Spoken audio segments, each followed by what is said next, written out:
Bueno, buenos días a todos, espero que estén muy bien. Les habla José Palma, presidente ejecutivo de la Cámara de Comercio e Industria Colombo-Chilena.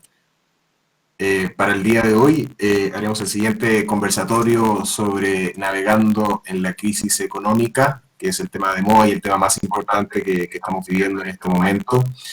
Y para esta actividad tenemos la grata presencia y tenemos el honor de contar con dos prestigiosas firmas. En primer lugar, nuestra firma afiliada a la Cámara, Filippi Prieto Carrizosa Ferrero Deu y Uría. Vamos a agregar un PTU si los socios me lo permiten. Y por otra parte, tenemos la participación de Concordia Investments, con la presencia de Reinaldo Espinosa, presidente ejecutivo y socio fundador de Concordia Investments, quien es ingeniero comercial con especialidad en finanzas, y también Mauricio Castro, economista senior de Concordia Investments, con MBA en Banca y Finanzas Internacionales. Por el lado de PTU nos acompaña Felipe Cuberos, socio de la firma y abogado de la Universidad Javeriana con máster en Derecho de Negocios Internacionales. Nicolás Tirado, socio de PPU también, abogado de la Universidad de los Andes con estudios en Derecho Internacional y Económico.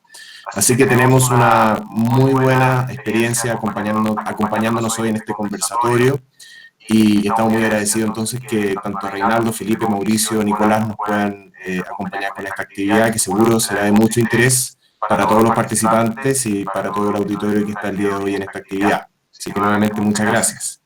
Las temáticas que hoy día se tratarán versarán principalmente acerca del entorno económico mundial y las medidas de apoyo financiero que se han ido desarrollando en distintos países y a nivel global, así también las alternativas legales frente a la protección relacionada con la contingencia y el COVID-19, también las recomendaciones financieras para el manejo de la crisis y concluiremos también con un espacio de preguntas. Ya tenemos algunos auditores, algunos asistentes que nos han hecho llegar algunas preguntas sobre las temáticas que planteamos en esta actividad. Así que esperamos de que sea de mucho interés y también de mucha formación para todos los que están participando el día de hoy.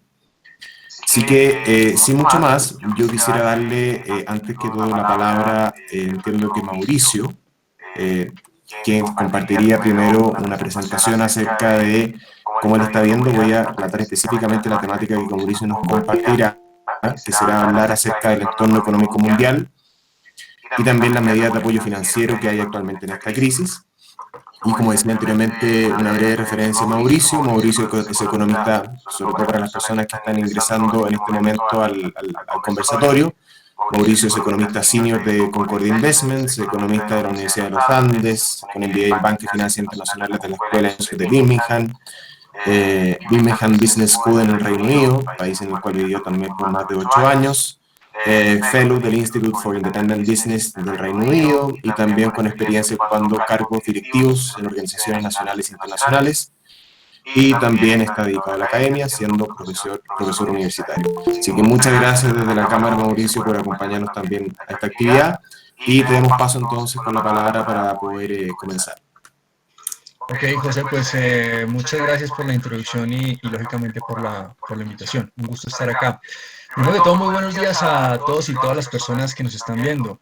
Quiero dividir mi presentación en dos partes. Una primera parte donde voy a mostrarles cifras que desafortunadamente confirman la situación difícil que estamos viviendo. Es un hecho, es una realidad.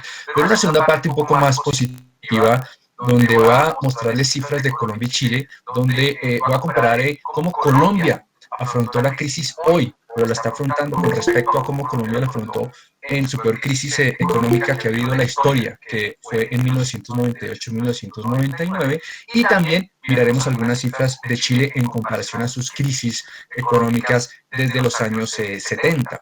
Como ustedes saben, todo empezó en China en diciembre con la aparición de COVID-19 y la pandemia ha evolucionado rápidamente, afectando a más de 200 países o territorios y, por supuesto, a sus economías. El 3 de marzo ya se detectó el primer caso de COVID-19 en Chile, 6 de marzo en Colombia, 3 días después, el 9 de marzo, hay una guerra de precios entre Arabia Saudita y Rusia, lo cual hizo desplomar el precio del barril de petróleo, se desplomaron también las bolsas y por ende la mayoría de monedas se devaluaron con respecto al dólar El peso colombiano y el peso chileno no fueron la excepción, llegaron a sus precios históricos el 20 de marzo, el peso colombiano llegó a 4.153 pesos con 91 centavos, el peso chileno a 867 pesos con 83 centavos.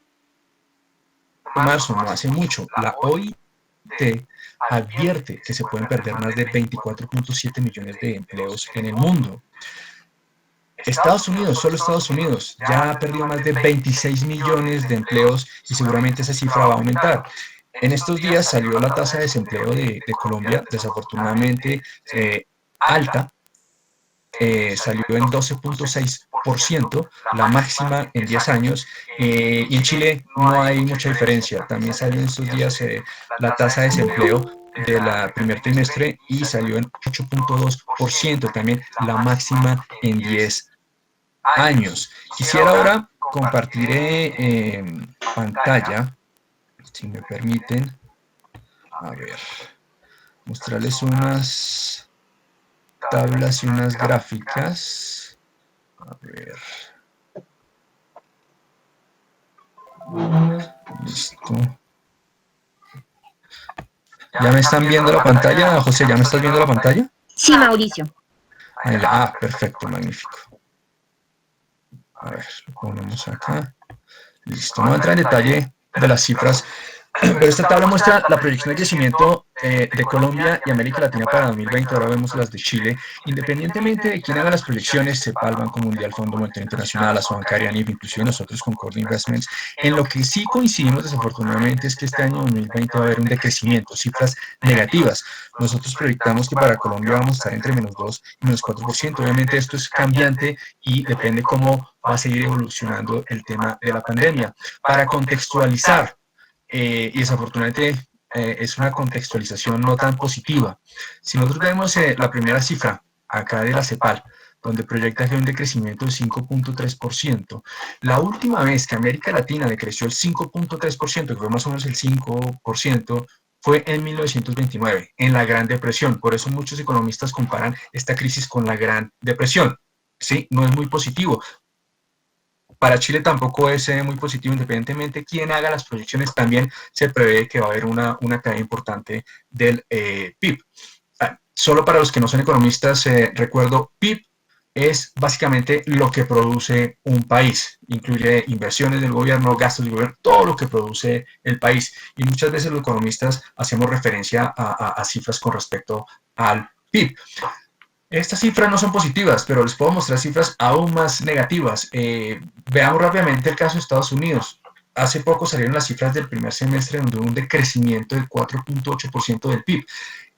La misma Fed, el mismo gobierno, prevé que para el segundo semestre va a decrecer entre un 20 y 30%. Si nosotros miramos proyecciones de entidades reconocidas, prevén que para el segundo trimestre, la economía va a decrecer entre un 9% y un 50%. Realmente son cifras muy negativas y nos podríamos quedar toda la mañana, pero no los quiero deprimir hablando de cifras negativas de las economías. Pero por estas mismas cifras, los gobiernos han tenido que apoyar en la medida de lo posible tanto a la población como a sus empresas.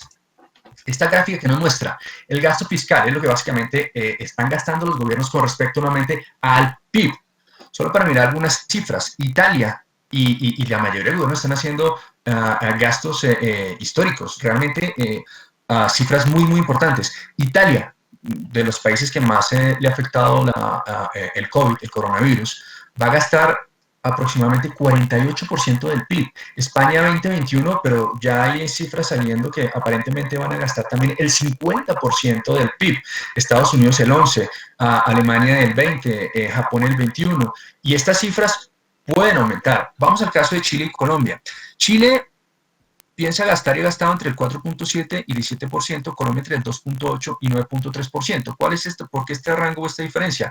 4.7, 2.8%, 2.8% para Colombia es el dinero que ya se ha gastado. ¿Por qué 9.3%? Porque hay créditos que respalda el gobierno que si la gente o las empresas no lo pagan, termina gastando ese dinero. Y hay una alta probabilidad que termine gastando ese dinero. En el caso de Colombia, estamos hablando más o menos un 10% del PIB y uno de los créditos más grandes es una línea, la línea de crédito a través del Fondo Nacional de Garantías de 70 billones. 70 billones es un monto importante, pero estamos hablando que es más o menos el 6.5% del PIB. Para contextualizar, la cartera total en el sector financiero asciende a 500 billones. Y esta línea de crédito son 70 billones, insisto, es un monto importante, pero eso muestra que no va a haber plata para todo el mundo. Siempre va a faltar dinero. En cuanto a las crisis, antes de hablar de las crisis, para nuevamente contextualizarnos, Colombia tiene una población de 50 millones de habitantes, Chile menos de la mitad, 19 millones, sin embargo el PIB es muy similar, eso muestra la fortaleza de Chile. Y que es una de las economías fuertes en Latinoamérica. El PIB de Colombia son 271 mil millones, el PIB de Chile 250 mil millones. Otro dato que vemos los economistas es qué tan endeudado está el gobierno, porque entre más endeudado está el gobierno, pues menos va a poder ayudar. Y de pronto, en el caso de Colombia, en los últimos días, ustedes han podido haber leído que dicen, no, Colombia está muy endeudada, no puede gastar mucho dinero. Sí, efectivamente, si uno ve las cifras de Colombia, la deuda pública, porque también está la privada, las empresas se endeudan y demás, pero la deuda pública asciende al 50% del PIB. Sí es una cifra alta, pero lo que les quiero mostrar es que, no sé si a veces las comparaciones son odiosas, pero lo que les quiero mostrar es que hay países mucho más endeudados que Colombia. El país más endeudado en el mundo es Japón, 237%, pero listo, ok. Algunos dirán, bueno, pero es que Colombia no es Japón, de acuerdo, pero Italia, que es uno de los países que más ha sido afectado por el COVID, y que, como vimos ahorita, va a gastar casi el 50% del PIB, y nosotros estamos en el 10%, aunque anoche aprobaron ayudas para subsidiar salarios, por lo tanto, seguramente Colombia no va a gastar el 10, sino más del 10, un 15% del PIB, pero no el 50% del PIB. Italia, que va a gastar casi el 50%, está endeudado en 135%. Y así podemos ver, Estados Unidos el 107%, es decir, hay economías mucho más endeudadas que Colombia. Ahora, si nos comparamos con Chile, Chile está en una mejor posición. Chile podría gastar más plata y seguramente gastar más plata que la que va a gastar Colombia. Chile está endeudada solo en un 28%, está en una situación realmente privilegiada. En eso está mejor Chile que Colombia. Rápidamente la gráfica de crecimiento de 1961 a 2019, gráfica, la línea azul, es Colombia, la marrón es Chile. Si ustedes se pueden dar cuenta, en 1999, la única vez que el PIB de Colombia decreció a 4.2%, única vez que ha sido negativo. En el caso de Chile, sí, por el contrario, han sido 5 veces. Ha decrecido más que, ha estado por debajo de 0 más veces que Colombia. Inclusive, Chile ha estado en los años 70, 80, en una de las crisis más complicadas que ha afrontado Chile, decreció menos 12 o decreció 12% o decreció un menos 12%. Y si ustedes, sé que pasé muy rápido en las tablas, pero las proyecciones dicen que los dos países más van a crecer entre menos 2 y menos 5%, entonces no es positivo, efectivamente, pero si lo comparamos con la historia, Colombia ya está en los territorios de decrecer 4%, y Chile ni se diga, ha decrecido 12%, entonces creo que hemos estado en situaciones aún peores, siendo que la situación no es fácil, la actual, eso está claro. Otro punto positivo, aquí es más para Colombia que para Chile. A Colombia le cogió con un crecimiento. El año pasado Colombia creció el 3.3%. Si nos comparamos con el resto de economías latinoamericanas, inclusive casi a nivel mundial, fue las economías que más creció. Y es mejor afrontar un problema de estos, con una economía que venía creciendo a una economía que venía creciendo, como por ejemplo México, que creció el año pasado 0.1%, y Argentina, que creció 2.1%. Chile hubiera podido crecer más si no hubiera tenido el segundo semestre todo este problema social que tuvo el segundo semestre, pero por lo menos tuvo un crecimiento positivo. La inflación rápidamente, la inflación no va a ser un problema, no creemos que va a ser un problema en esta coyuntura, pero solo nuevamente para mencionar, actualmente las inflaciones de Colombia y Chile son muy parecidas, Chile levemente inferior, pero podemos ver que Chile en los 70s vivió una hiperinflación impresionante, alcanzó máximos de 606%. Colombia lo máximo que ha tenido es 32%, pero insisto, no vemos un problema en la inflación y en la actualidad están relativamente bajas las inflaciones de los 12 países. Otro punto que vemos, déficit fiscal. Déficit fiscal, para los que no son economistas, es la diferencia entre los ingresos del gobierno y los egresos del gobierno. Cuando se gasta más de lo que se tiene un déficit fiscal. No es lo ideal, pero no es inusual. Generalmente los gobiernos tienen déficit fiscal. Lo importante es que ese déficit fiscal no sea muy grande. Lo ideal es que sea entre 1 o 2% del PIB. Si vemos a Colombia, terminó con 2,70% del PIB. No ideal, no dramático. En 1999 llegó a 5,5% del PIB y en las actuales circunstancias prevemos que va a estar alrededor del 5%, es decir, un territorio que ya conocemos. Y en el caso de Chile, igualmente, se prevé que más o menos va a estar ese déficit entre un 4 o 5%, podría llegar al 6%, pero también ha estado en esos territorios, no el usual para Chile, ni más faltaba, pero ya ha estado en esos territorios, no es nuevo para estos países. Rápidamente, reservas internacionales también, dato positivo, Colombia pasó de menos de 10.000 millones de dólares en reservas en su peor momento en 1999 a tener más de 52.000 millones. Nunca va a ser suficientes, pero es mejor tener 52.000 millones a 9.000 millones de dólares. Es un ahorro ahí importante, no suficiente, pero importante. Chile lo mismo, si lo comparamos con en sus peores momentos, de 1982 pasó de 2.700 millones de dólares a más o menos 40.000 millones de dólares. Eso también es positivo. Y ya finalmente, un punto con respecto al sector financiero. El sector financiero es la columna vertebral de una economía. En la medida en que el sector financiero esté más fuerte, va a ser más fácil salir de una crisis, se va a salir más rápidamente. Y los dos países tienen un sector financiero relativamente sólido y más sólido de lo que lo tenían cuando afrontaron las crisis en el pasado. Rápidamente algunas cifras.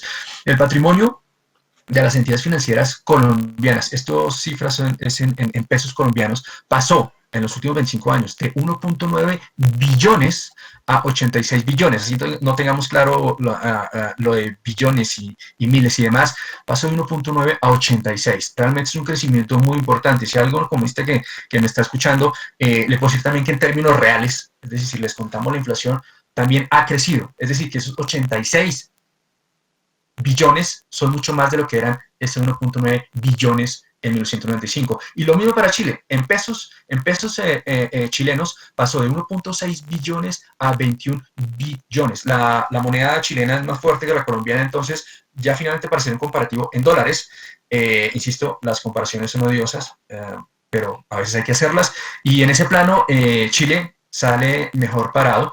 En dólares, si lo pasamos a dólares, si miremos solo el último año, 2019, el patrimonio de las entidades financieras chilenas arroja una cifra de 29.000 millones, mientras que la colombiana 26.000 millones. Uno de los factores es que como esto es en dólares, el peso colombiano se ha devaluado más que el peso chileno, pero también demuestra porque la economía chilena es relativamente más fuerte que la colombiana. Pero en conclusión, estamos hablando que los dos sectores financieros son sólidos y están en una mejor posición para afrontar esta crisis.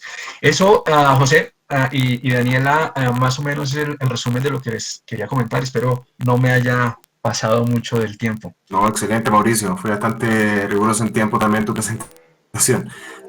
No, muy interesante analizar cómo está la situación desde el punto de vista fiscal de los países y gracias también por la comparación con Chile, que siempre viene muy a la mano de que las compañías que están también participando en este grupo, en este webinar, también son chilenas. Así que excelente. Al final entiendo que habrá una serie de preguntas que se abrirán para poder también ir avanzando con las dudas que puedan existir con tu presentación. Así que muchas gracias.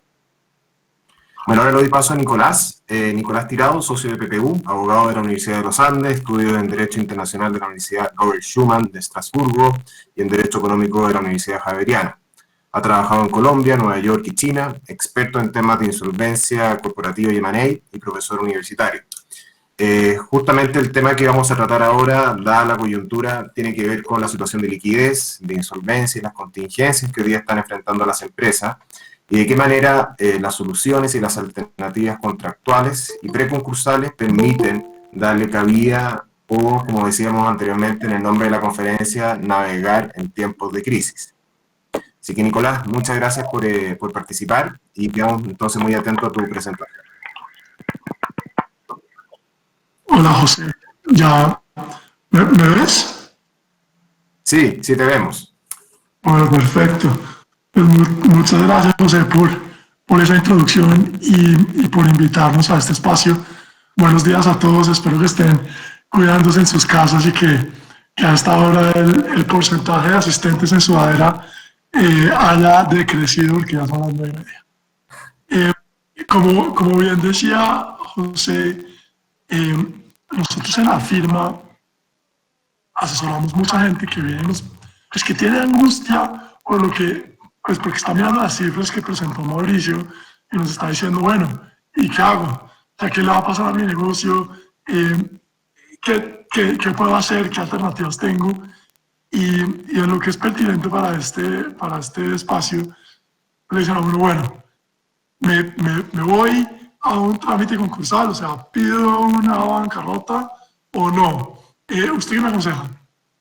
Entonces, un poco lo que yo les quiero contar acá es, no hay una respuesta única, primero de todo, hay que verlo pues, caso a caso, cliente a cliente, sector a sector, eh, y de alguna manera la respuesta a esa pregunta de qué debo hacer, pues cambia también semana a semana, porque ahora que estamos viendo la reapertura gradual, entonces lo que era cierto hace 3 semanas, pues hoy ya no es, porque tenemos cosas que están entrando en operación en la medida en que el gobierno va levantando las restricciones, de manera que la prognosis de los negocios pues es cambiante y es dinámica. Entonces, en los temas que conciernen pues este seminario, nosotros pensamos que hay muy buenas razones por las cuales uno no quiere pedir una protección concursal o pedir una bancarrota.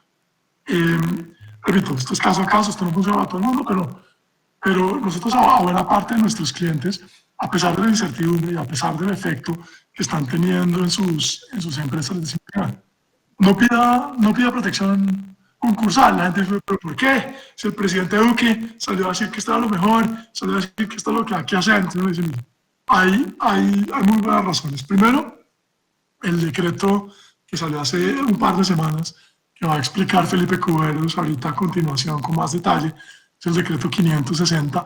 Yo creo que hizo mucho o intentó hacer mucho, pero realmente no hizo tanto. Y en la opinión, digamos, personal mía sobre eso, es que es un decreto que tiene como mucho procedimiento, mucho legalismo, mucho texto para abogados, pero poca sustancia, sobre todo, digamos, poca sustancia para las personas que hoy ya están en problemas. Un problema grande que no hemos visto atacado desde el gobierno y que es muy importante es el problema del crédito bancario. Como ustedes saben, el gran problema que tienen las compañías que están insolventes o que piden protección concursal es que no tienen acceso al crédito bancario. Y la razón es porque una vez uno pide protección concursal, entonces por las normas que le rigen a los bancos, los obligan a ellos a provisionar el 100% de la deuda, tanto la anterior, o sea, la que uno tenía al momento de pedir protección concursal, como la nueva. Entonces, pues los bancos, obviamente, por tener un costo de capital tan alto, pues no están, además del riesgo, pues no están inclinados a prestarle plata a los deudores insolventes. Entonces, cuando uno pide protección concursal, pues realmente el problema de la liquidez, pues no lo ha resuelto. También está el problema de los tiempos, que yo no sé si la Superintendencia de Sociedades, con las herramientas nuevas que le dio el decreto 560, va a lograr superar eso, pero normalmente nosotros hemos visto que un trámite concursal en su admisión se puede demorar hasta 3 meses, salvo ciertos casos que son privilegiados y que los atienden con mayor velocidad, pero se pueden demorar hasta 3 meses y en el plazo que se necesita entre uno lo admiten y llega a tener un acuerdo, pueden pasar fácilmente 2 años, lo cual pues, es una desgracia para los acreedores.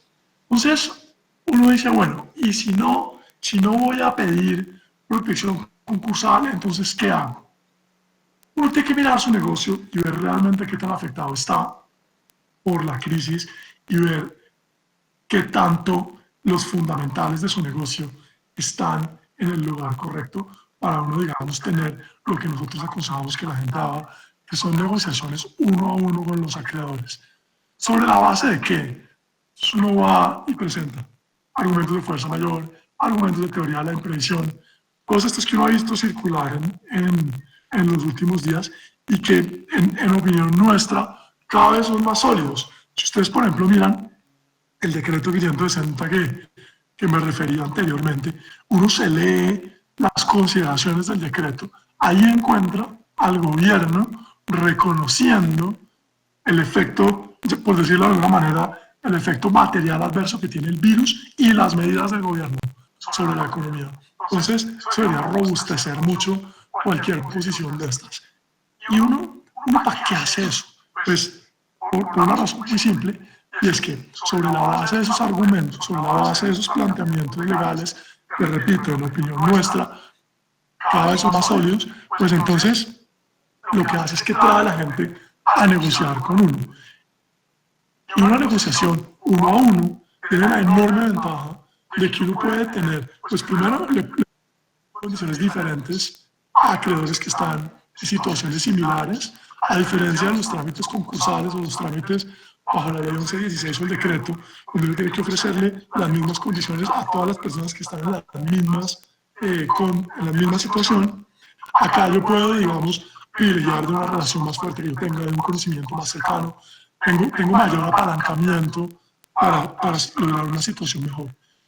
Pero además, como el mundo alrededor de uno colapsa y la gente está en pánico, pues en la medida en que uno no pida protección concursal, pues los acreedores van a valorar eso mucho más, porque para ellos es muy malo que la gente se vaya a concurso. Entonces, si uno no se va, pues tiene una mejor interlocución con ellos, tiene una mejor manera de pedir la renegociación de unas condiciones.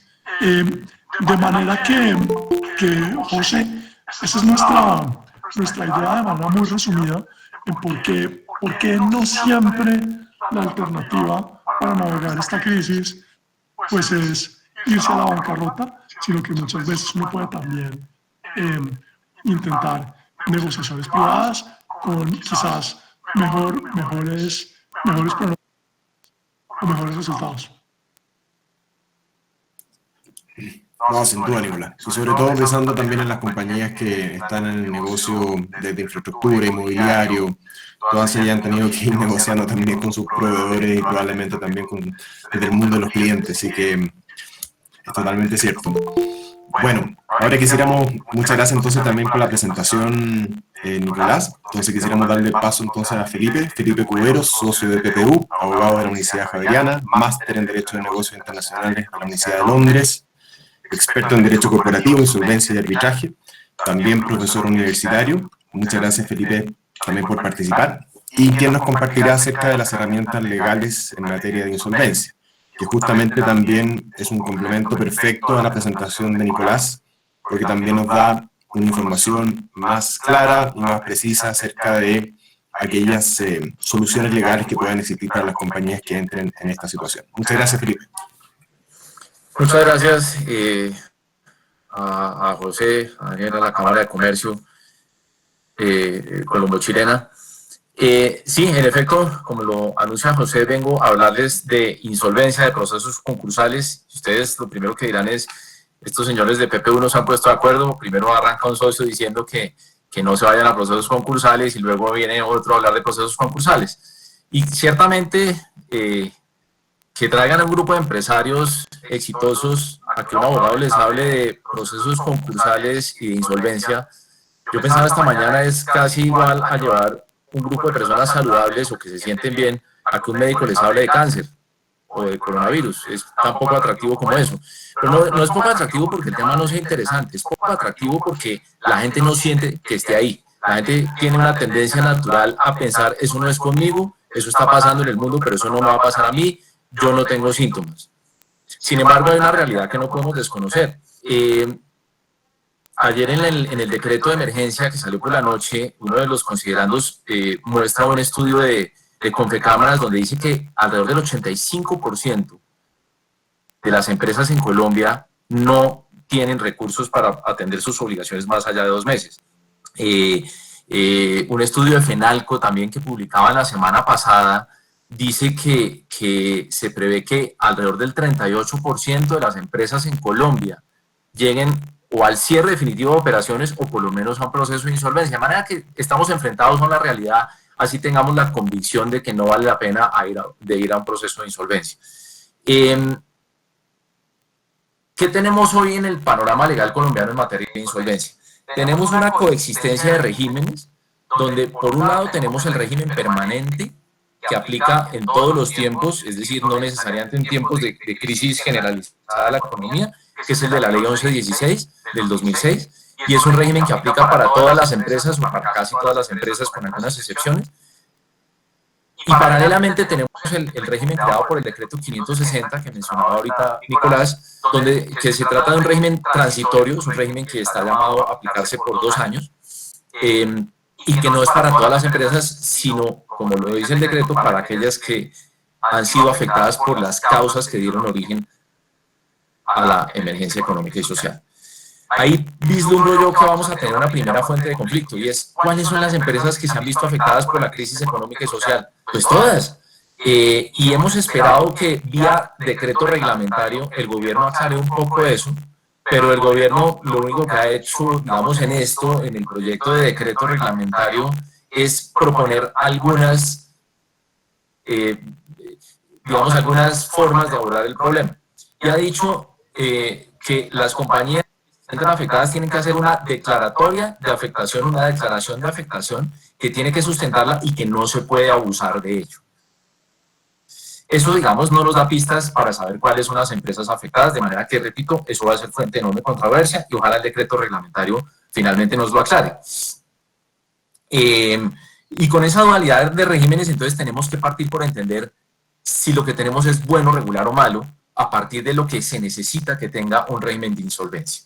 Entonces, la pregunta obligada es ¿qué debe tener un régimen de insolvencia para funcionar y para no caer un poco en los problemas que señalaba Nicolás, que son muy acertados y que ha sido la queja de siempre los empresarios?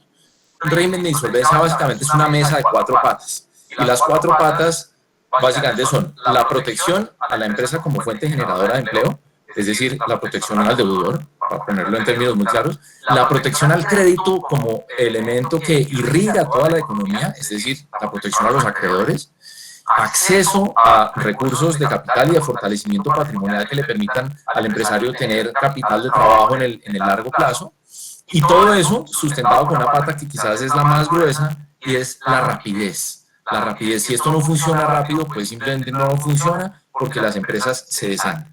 Entonces veamos qué es lo que trae el nuevo decreto para ver si esto sirve o no sirve. Lo primero, y para ponerlo también más en contexto, es ¿cuáles han sido normalmente las causales para acceder a un procedimiento de insolvencia, un procedimiento concursal? Básicamente 2. Primero, cesación de pagos, es decir, que ya el deudor esté incumplido en sus obligaciones de una manera importante, dice 2 o más obligaciones por más de 90 días que representen el 10% de su pasivo total. Es decir, ya está en un problema y ya está incumplido. Y la otra es la incapacidad de pago inminente, que a diferencia de la primera causal no supone ya estar incumplido, sino que supone tener miedo a incumplir y sobre todo tener miedo razonado y razonable a no poder atender las obligaciones de corto plazo y no poderlas atender básicamente por una circunstancia o bien del mercado o bien de la propia empresa. Esta segunda causal, la incapacidad de pago inminente, que no estoy incumplido pero que tengo miedo de incumplir, está suspendida en el nuevo decreto y solamente está habilitada para quienes quieran acceder a unos trámites de emergencia que trae el decreto, que ya los vamos a revisar. De manera que eso es muy importante entender. Sobre esa base hay que entender entonces si la pata de la mesa, la pata importante, más importante, la de la protección rápida, se configura con el nuevo decreto. Bueno,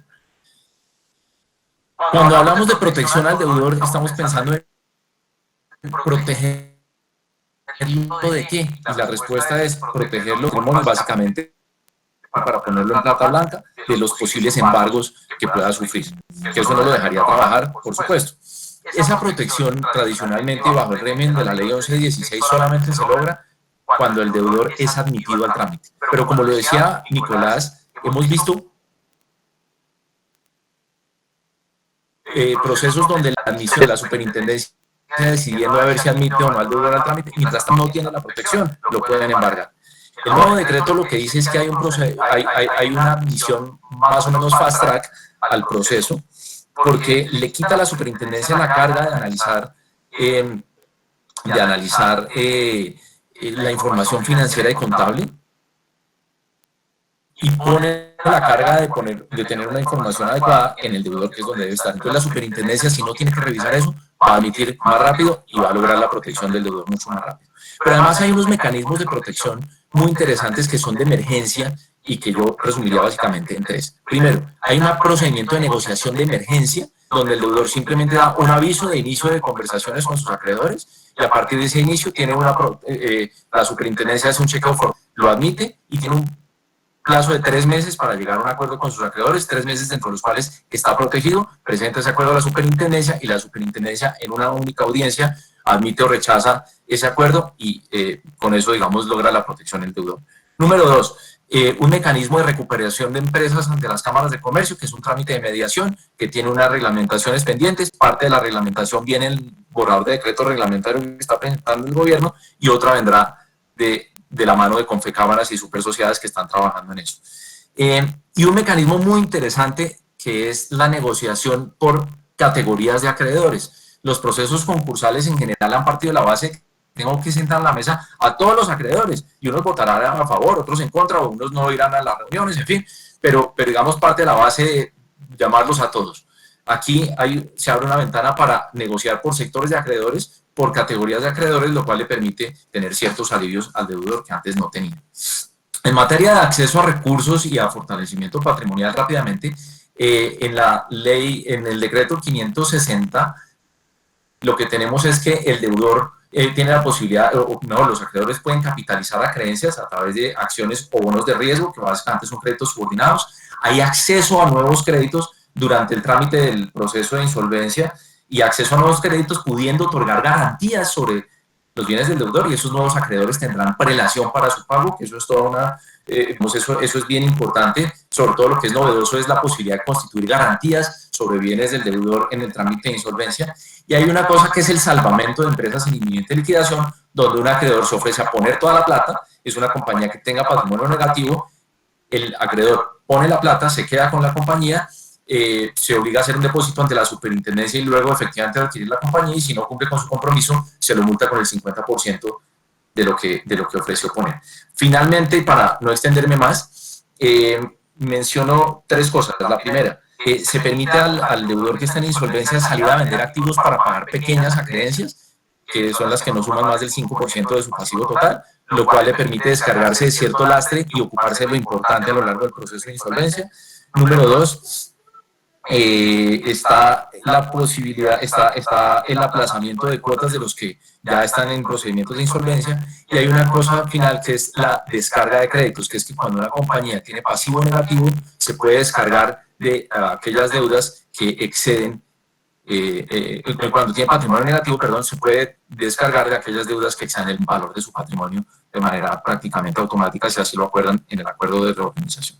Lo dejo ahí porque creo que no tenemos mucho más tiempo. Y gracias, José, y a todos. No, excelente presentación, Felipe. Yo creo que va a ser importante profundizar un poquito más sobre las medidas transitorias del gobierno, justamente los temas que estás diciendo tú al final del conversatorio, porque yo creo que van a quedar algunas dudas, así que excelente presentación. Bueno, ahora quisiéramos dar el paso a Reinaldo Espinosa. Reinaldo es presidente ejecutivo y socio fundador de Concordia Investments, ingeniero comercial con especialidad en finanzas de la Universidad Diego Portales de Chile, y ha realizado múltiples programas para posgraduados tanto en Chile como en el extranjero. Trabajó los últimos 25 años con Scotiabank en diversas posiciones de liderazgo en la región, culminando como vicepresidente de cartera especial en Colombia, con amplia trayectoria internacional tanto en Canadá como en Latinoamérica, donde ha desempeñado funciones ejecutivas en Chile, México, Perú y Colombia. Ha sido miembro de la Junta Directiva del Banco Colpatria, Fiduciaria Colpatria y Scotia Securities. Así que, Reinaldo, muchas gracias por participar también en el conversatorio. Reinaldo nos compartirá acerca de cuáles son aquellas recomendaciones financieras que uno debería mirar o debería analizar ante el manejo de la crisis. Lo interesante de la exposición de Reinaldo es que Reinaldo viene trabajando en esto no solamente desde el COVID-19, sino que prácticamente toda su vida profesional. Así que será muy interesante entender y comprender la experiencia y los consejos que nos pueda compartir Reinaldo justamente ya en este terreno que estamos viviendo con el COVID-19. Así que muchas gracias, Reinaldo, nuevamente, y te damos paso. Muchísimas gracias, José. Muy buenos días a todos. Primero quería agradecer a José Palma, a Daniela Cárdenas por la invitación y por supuesto que a todos los asistentes, digamos, que nos han dado un espacio en su vida, un espacio en su agenda para este webinar. Este webinar está organizado, como saben, por Concordia Investments. Nosotros somos una compañía que nos dedicamos básicamente a la banca de inversión. Nos focalizamos muchísimo en temas de reestructuras, de distrés e insolvencia. Por PPU, uno de los grandes grupos, digamos, de servicios de abogados en la región, con quien tenemos el placer, digamos, de compartir este espacio, y por supuesto, digamos, con la Cámara de Comercio e Industria Colombo-Chilena. Yo creo que después de escuchar a Mauricio Castro, a nuestro economista, nos queda claro un par de cosas, ¿cierto? Primero, que esta crisis económica va a ser una de las crisis más profundas de los últimos 100 años. Segundo, tanto en Chile como en Colombia, nuestro sistema financiero está bastante más capitalizado para enfrentar pérdidas por concepto de pérdidas de cartera y de pérdidas en valorizaciones de activos financieros. Y como señaló Mauricio, estamos mucho mejor parados para enfrentar esta crisis respecto de la supercrisis chilena del año 1983 o la supercrisis colombiana del año 1999. Un poco para comenzar a hablar de los temas financieros, creo que es importante hacernos una pregunta, digamos, ¿cómo se manifiesta una crisis económica en las finanzas de la empresa? Y yo creo, digamos, que en forma muy resumida se manifiesta principalmente en tres líneas, ¿cierto? El primer ataque se da en la línea de ingresos por renta. Esta crisis financiera ha golpeado duramente algunos sectores de actividad como aerolíneas, hotelería, transporte, entretenimiento y comercio, que han visto mermados sus ingresos, en muchos casos muy por encima del 50% de sus ventas pre-crisis o pre-COVID, ¿no? Por otra parte, una depreciación de monedas locales en niveles del 20 al 25% han afectado precios y demandas de productos importados, y por tanto muchos importadores también han sido grandes perjudicados en esta crisis. El segundo ataque es en el acceso a financiamiento tradicional por la vía de bancos y compañías financieras. Hoy por hoy existe una gran incertidumbre respecto del desempeño futuro de compañías que eran viables previo a esta crisis, que ha afectado la percepción de riesgo de futuros negocios. Eso quiere decir que los bancos, ante la incertidumbre, básicamente toman posiciones mucho más conservadoras respecto de líneas abiertas o facilidades de crédito. El tercer ataque es en capital de trabajo. Las compañías, con el objetivo de preservar caja,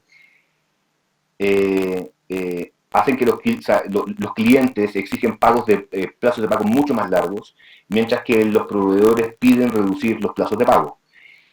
Y el manejo de capital de trabajo se vuelve un desafío diario para las empresas. Empezamos a ver que a nivel de balance, ¿cierto? Nuestros activos empiezan, digamos, con una tendencia a crecer, ¿cierto? Mientras que la tendencia por el lado de proveedores, digamos, empieza a reducirse, todo lo cual, digamos, indica o tiene como impacto, digamos, mayores necesidades de capital de trabajo, que al final del día son mayores necesidades de financiamiento. En resumen, la preservación de caja se vuelve el centro neurálgico para asegurar la supervivencia de la empresa. Entonces, ¿qué hacer ante esta situación? Yo diría que son tres cosas fundamentales. Primero, centrar el foco de atención en actividades que estén bajo el control de la empresa. ¿Por qué? Porque todo lo que está bajo el control de la administración de la compañía tiene una mayor probabilidad de éxito. todo aquello que esté fuera del control de la compañía o fuera de nuestro control, claramente tiene una menor probabilidad de éxito. El efectivo se transforma en un bien escaso a nivel empresarial y en este sentido evalúen la necesidad de girar sobre cupos de crédito disponibles y optimizar los plazos de pago a proveedores. Eso es básicamente manejar el capital de trabajo. Y tercero, yo creo que esto es una recomendación muy sabia. No crean que todas las soluciones de caja vendrán rápidamente de un financista o un inversionista externo, menos aún ante las actuales condiciones económicas, dada la tremenda incertidumbre que existe. Entonces, ¿dónde debemos focalizar el esfuerzo empresarial? Lo que parece tener una mayor probabilidad de éxito es embarcarse en un plan de reestructuración de creencias que permita aliviar las necesidades de caja para los próximos meses. Hoy yo diría que la mayoría de acreedores está en una posición muy flexible al momento de enfrentar una solicitud de reestructura. Por tanto, creo que es un buen momento para poder iniciar un proceso de reestructuración general de creencias. Segundo, optimizar costos.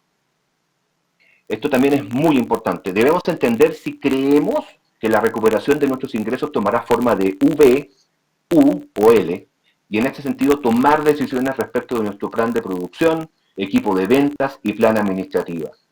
Evidentemente, empresas en sectores más afectados que esperen una recuperación en forma de L deben tomar medidas mucho más profundas desde un punto de vista de costos y gastos. Tercero, administrar con disciplina alemana las necesidades de capital de trabajo. Esto significa gestionar cuentas por cobrar e inventarios y cuentas por pagar. Y este es parte del secreto del éxito en esta crisis. Por último, y esto también es un tema muy importante, debemos asegurar que tenemos todas las posibilidades abiertas para la consecución de nuevo financiamiento. Esto incluye las líneas de financiamiento COVID, respaldadas, digamos, por garantías del Fondo Nacional de Garantías en el caso colombiano y por FOGAPE en el caso chileno. Y mientras más puertas usted consiga abrir, mayores posibilidades de éxito tiene. Recuerden que las líneas de financiamiento COVID son finitas y por tanto necesitamos ponernos primero en la fila tal de conseguir estos recursos con mayor seguridad. Mucha gente me llama y nos consulta, bueno, ¿qué variables críticas son las que debemos seguir? Yo estoy manejando una empresa y fíjate, digamos que estoy un poco confundido porque las cosas llegan de muchos lados. Otros directores de empresas me llaman y dicen, bueno, ¿cómo recomiendas tú, digamos, poder manejar esta crisis, digamos, desde un punto de vista de directorio, ¿cierto? Yo voy a dar algunas recomendaciones, ciertamente, digamos, hay bastantes más, ¿cierto? Pero dado las restricciones de tiempo que tenemos en el escenario, yo voy a hablar de algunas cosas que me parecen a mí que son súper importantes. Primero, debemos mirar el flujo de caja de negocios diariamente. Esto incluye una proyección de caja para las próximas 13 semanas como un benchmark internacional en esta crisis. Es decir, debemos no solamente mirar la caja de hoy, debemos mirar la caja de las próximas 13 semanas, ¿cierto? Todos los días. Y para eso tenemos que localizar recursos en el área financiera que nos permita poder administrar este task, ¿no? Segundo, incorporar al léxico financiero dos indicadores muy importantes. El primero es el Cash Burning Rate y el segundo es el Cash Runway. Ambos son indicadores muy utilizados en startups y en Project Finance que ahora voy a pasar a explicar.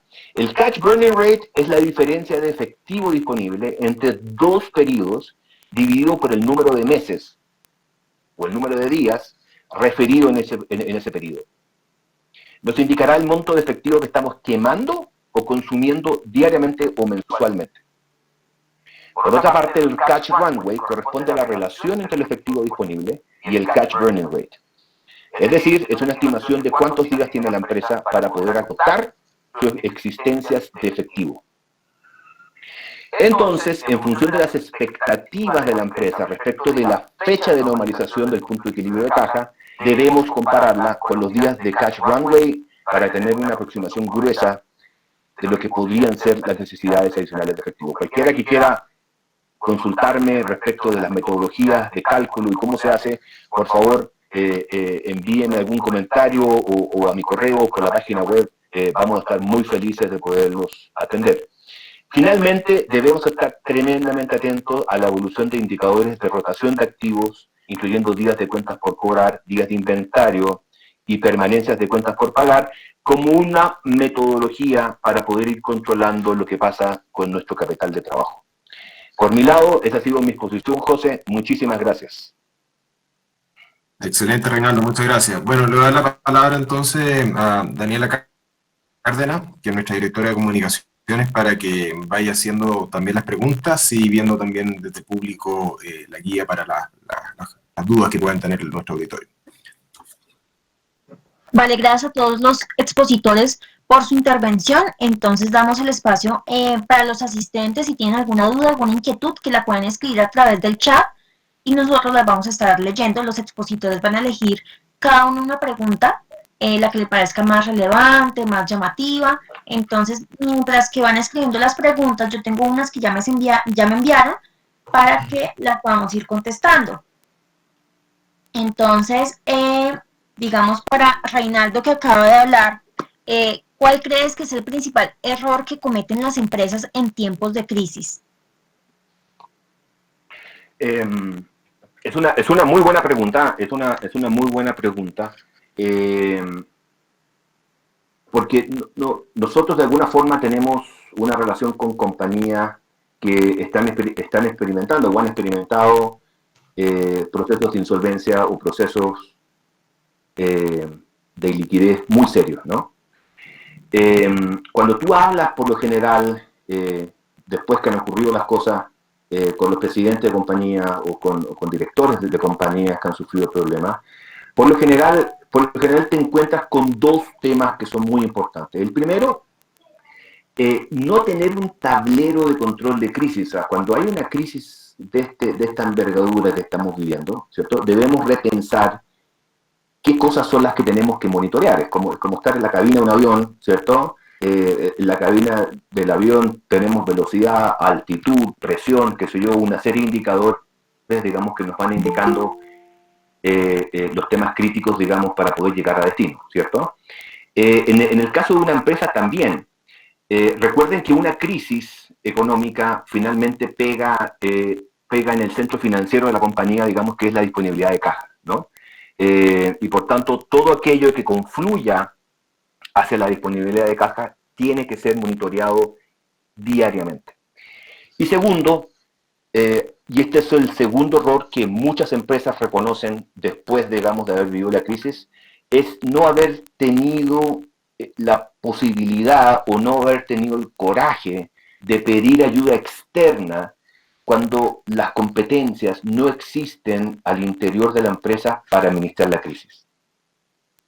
Aquí tenemos gente, digamos, que hay experta en el mercado, hay mucha gente experta en diferentes temas importantes, en temas de reestructura, hay bancas de inversión como nosotros, digamos, que los pueden ayudar, en temas de 11 y 16 o de insolvencia, hay compañías como PPU que los puede ayudar, ¿cierto? Y ya hay muchísima gente que ya ha vivido crisis anteriores, gente en sus 65 años o 70 años, que claramente, digamos, puede ser una luz, ¿cierto?, en esta tormenta financiera y económica que hoy día estamos viviendo.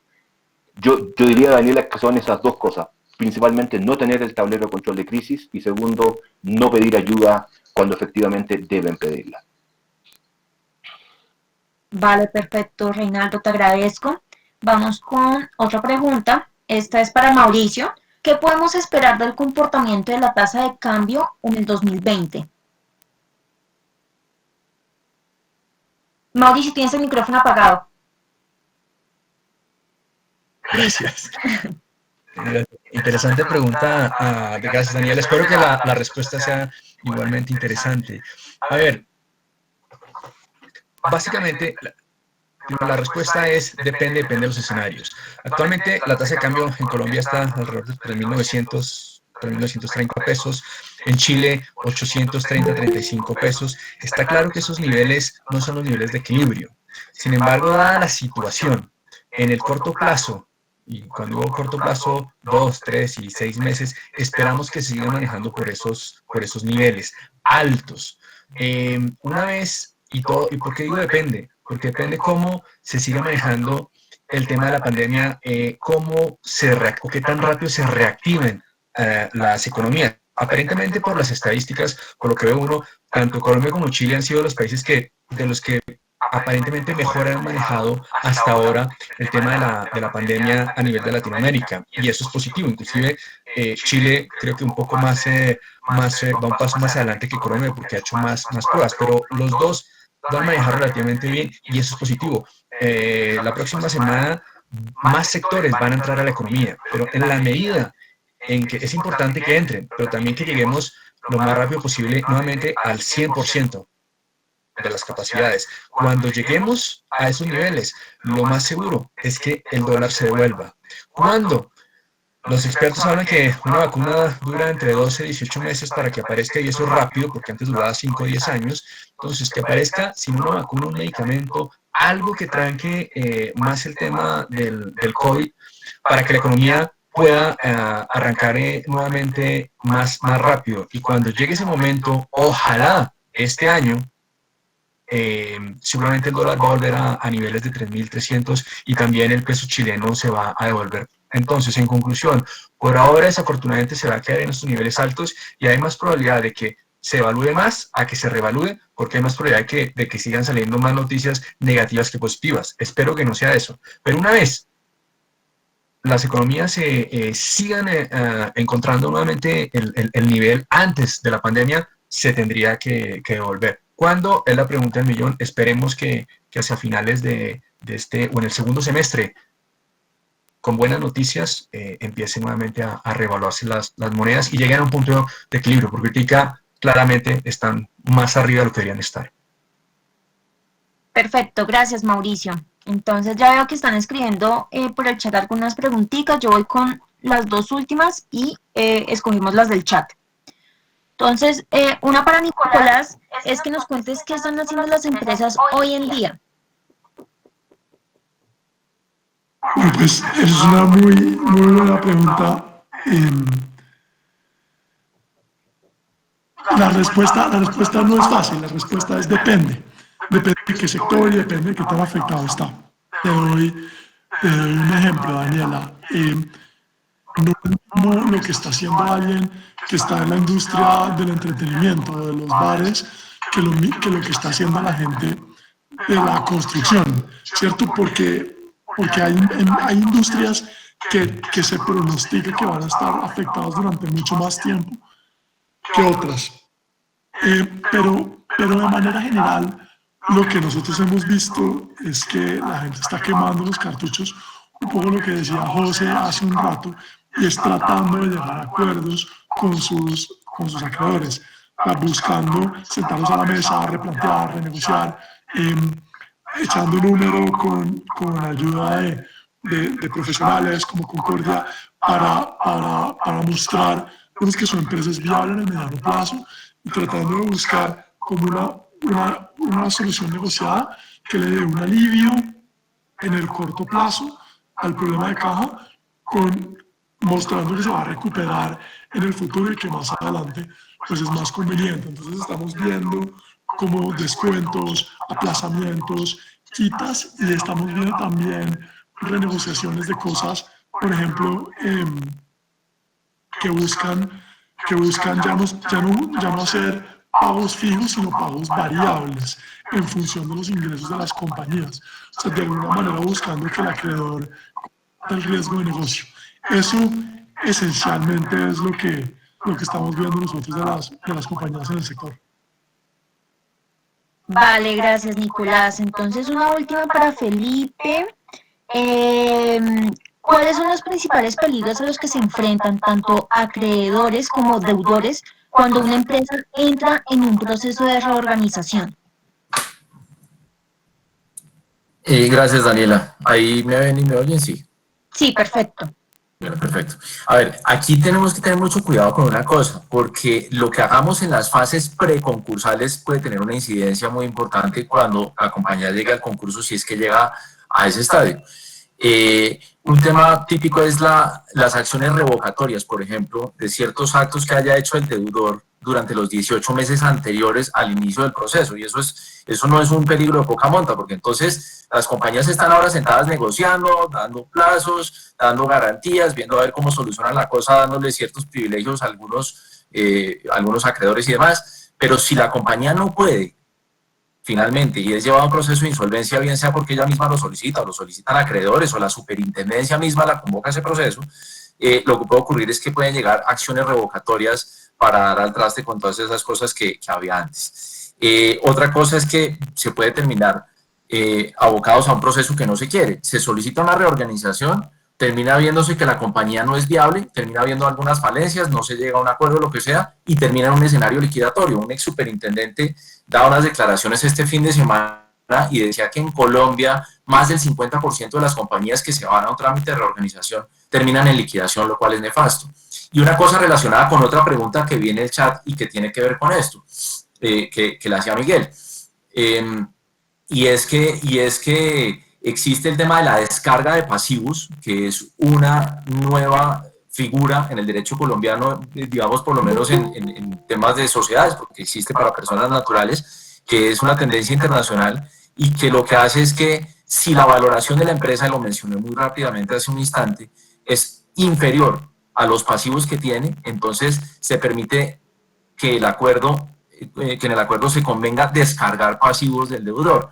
Y descargar pasivos, pues es básicamente aquellos que no tengan vocación de pago, es decir, aquellos para los cuales finalmente no va a alcanzar, se descarga eso, digamos, del balance del deudor, pero para eso, pues obviamente se requiere una votación calificada, 60%, dice la norma, de los acreedores con vocación de pago, que también es un nuevo concepto, es decir, de aquellos para los cuales sí va a alcanzar. Eso yo también anticipo que va a ser fuente de mucha controversia, en fin, pero en resumen, a eso estamos abocados, deudores y acreedores, en el momento de llegar a un escenario concursal. Vale, perfecto, Felipe, te agradezco. Entonces, no sé si ya pudieron ver los expositores las preguntas que han hecho por el chat, si quieren contestar. ¿Quién quiere comenzar? Hay una que yo podría responder, que preguntan que cuál es el argumento que uno debe utilizar para sentar una acreedora a la mesa. Entonces, es una pregunta muy importante para esta conversación, porque la sensación que tenemos nosotros es que todas esas herramientas que explicaba Felipe, por ejemplo, como descarga de pasivos, lo que hacen es dejar al acreedor en una posición muy vulnerable.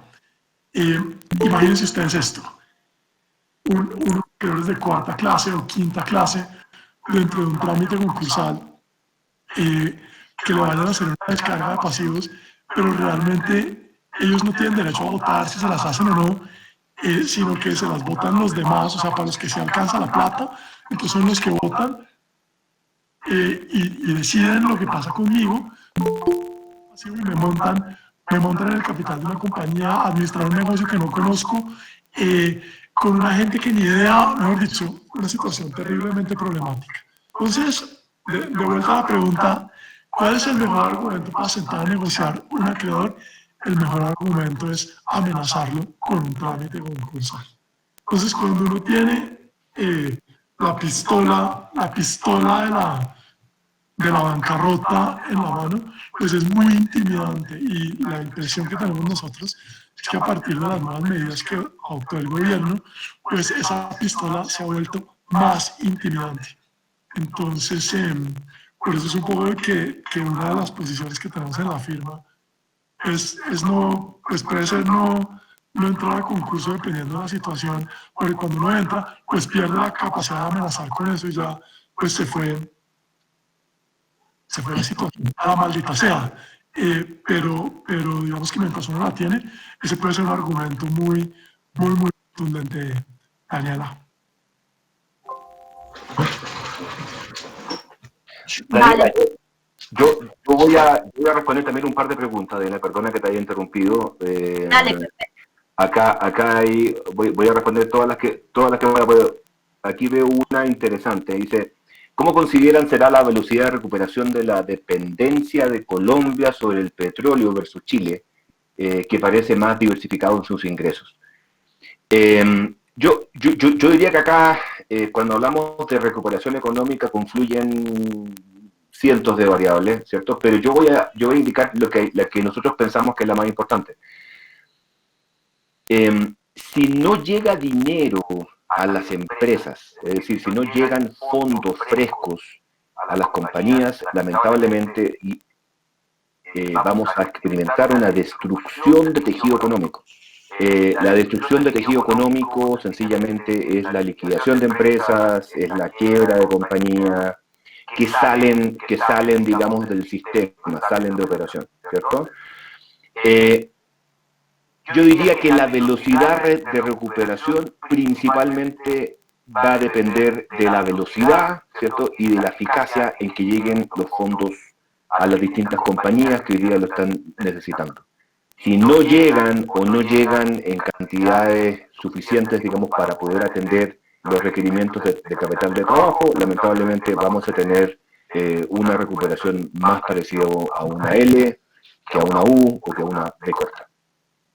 Hay otra pregunta de José David que dice, en cuanto a las dificultades de acceso a financiación, ¿cómo sería el escenario del DIP Financing? DIP Financing es básicamente Debt in Possession Financing, que es el financiamiento, en otras palabras, a compañías que están hoy día en 11 y 16.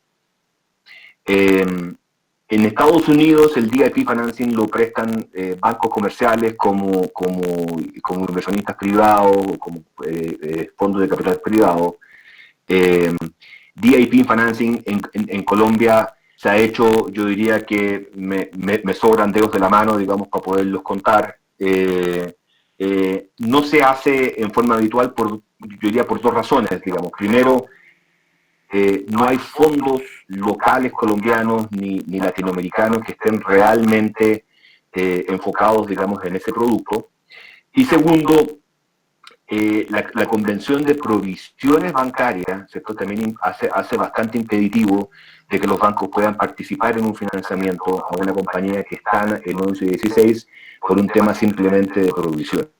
Así que el escenario no es muy bueno, digamos, porque claramente no hay muchísimos inversionistas dispuestos.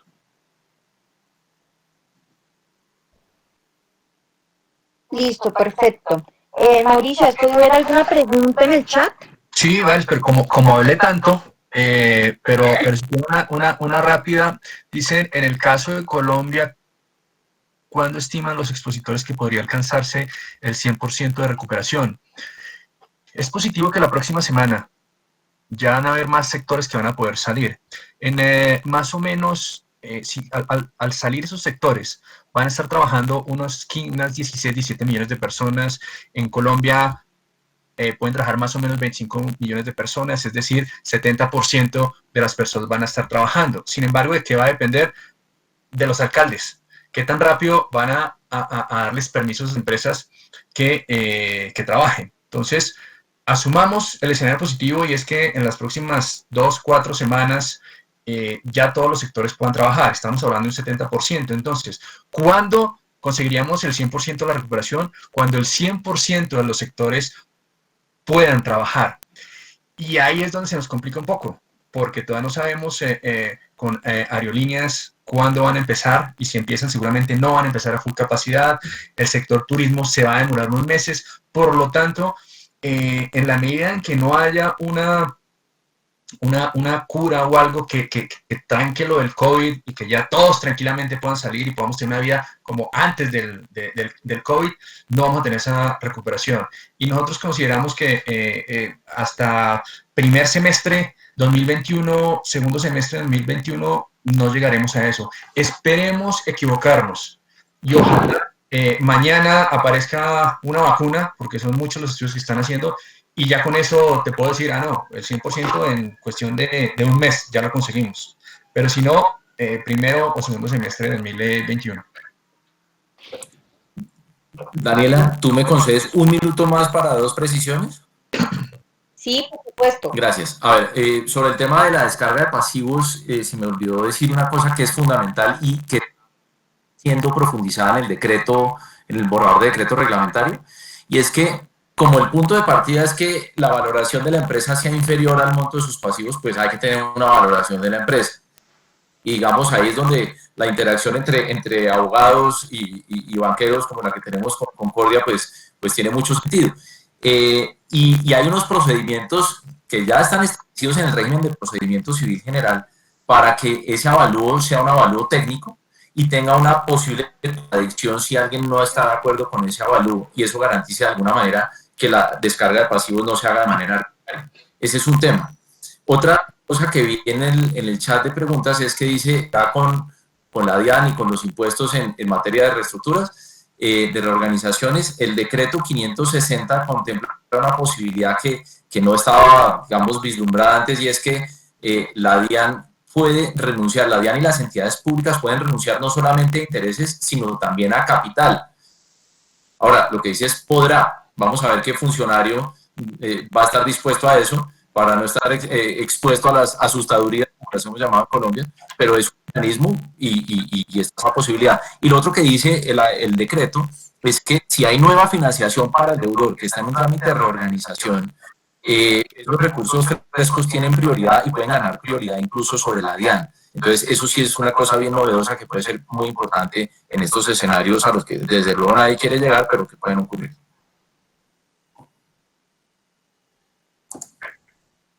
Vale, perfecto, te agradezco, Felipe.